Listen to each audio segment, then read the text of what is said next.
কিন্তু আপনাদেরকে বলবো একটু সজাগ হন, এই তৃণমূলকে বয়কট করুন। কারণ নূপুর সরকার যখন হযরত মুহাম্মদ সাল্লাল্লাহু আলাইহি ওয়াসাল্লামকে নিয়ে বাজে মন্তব্য করেছিল, আমরা প্রতিবাদ করেছিলাম, আমরা বিজেপিকে বয়কট করেছি। বিজেপিকে একটা ভোট নয় তার আমরা কথা বলছি। তাহলে এই তৃণমূল কংগ্রেস আল্লাহকে নিয়ে যখন খিল্লি করছে, ইসলামকে নিয়ে যখন মজাক করছে, এটাও তো আমাদের নৈতিক কর্তব্যের মধ্যে পড়ে।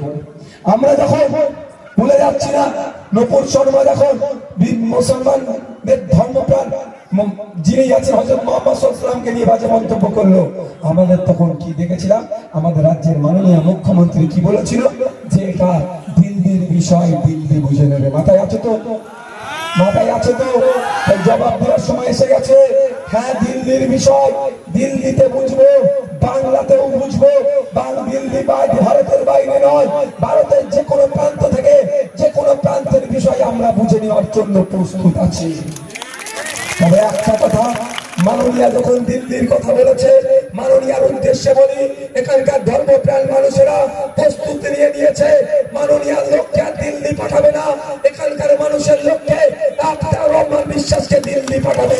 দিল্লির কোনো সমস্যা হলে দিল্লিতে গিয়ে বুঝে নেবে, আমাদের লোক দিল্লিতে থাকবে বুঝে নেওয়ার জন্য। দিল্লিতে বলেছিল না, তাহলে আমরা দিল্লিতে আমাদের লোককে পাঠাতে হবে তো, আমাদের লোককে আমরা দিল্লিতে পাঠাবো তো নাকি? কোনো সমস্যা হলে দিল্লিতে আমাদেরটা বুঝে নেবে, বাংলায় আমরা বুঝে নেবো।